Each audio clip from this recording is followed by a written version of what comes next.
My good friend, Fire Chief Lint, might remember things a little differently than we do. There is some controversy as to who actually won.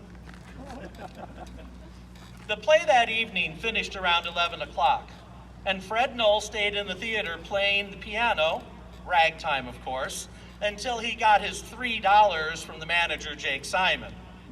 Jake Simon locked the theater and went out to put up posters for the next show. About 20 minutes before midnight on Saturday evening, September 5th, Pete Duke Scherer passed the Opera House and saw smoke.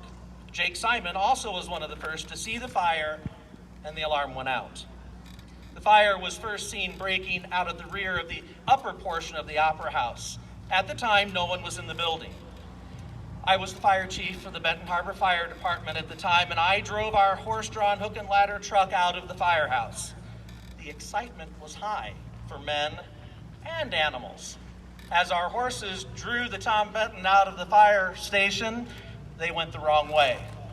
It was several blocks before we were able to turn them around and get here to the Opera House. A stiff wind was blowing. We were very afraid that the wind would catch the neighboring buildings on fire, so the call went out for the St. Joe Fire Department to join us.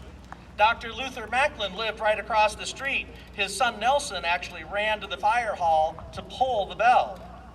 Charles Golden, one of our firemen, drove the hook and ladder truck barefooted. That's how quickly he was able to get there. During the fire, the windows blew out from the heat and the air aided it. Our ladders were too short to reach up to the roof.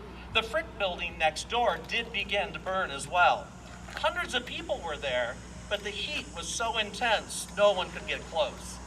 When St. Joseph arrived with their horse cart, their ladders, and their fire engine just after midnight, the entire assembled crowd cheered.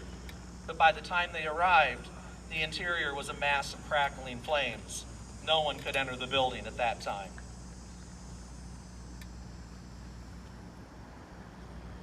When we arrived, we asked where they wanted